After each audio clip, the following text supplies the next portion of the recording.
odamni qalbi hasaddan, kuykanaylik, kibrdan, o'zini katta olish, adovatdan, dushmanchilik, g'illag'ash, maraz, g'arazdan manetdagi qalbi toza bo'ladi.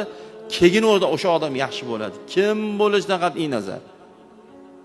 U mullami, to'rvaga kitob o'qib o'rganmi, 3450 ta shogirdi bormi, katta ustozmi, imommi, qorimi, domlami, mahallaning oqsoqolimi, farqi yo'q.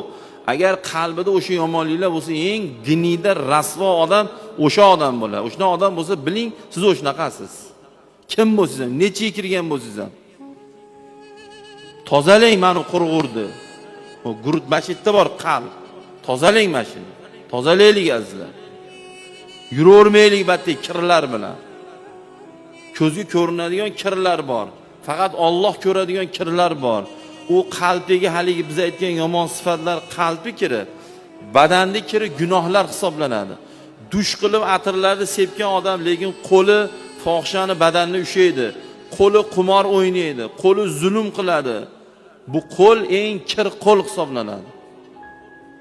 Tishlar oppoq, zumni o'chotga bir kunda 7 mahal yuvadi. Kulganda tish sadafga o'xshaydi.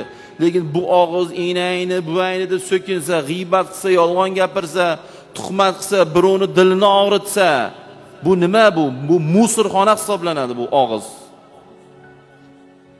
Ma'naviy ko'zga ko'rinmas axlatlar bular. So'kinish, dilozorlik, qasamxo'rlik, uni gapini bunga olib borib chaqimchilik qilish, ota-onaga gap qaytarish, ota-onaga hurmatsizlik qilish, bular ko'zga ko'rinmas axlatlar hisoblanadi. Gunohlar bu axlatlar bamisol. Islom mana shu edi-ku.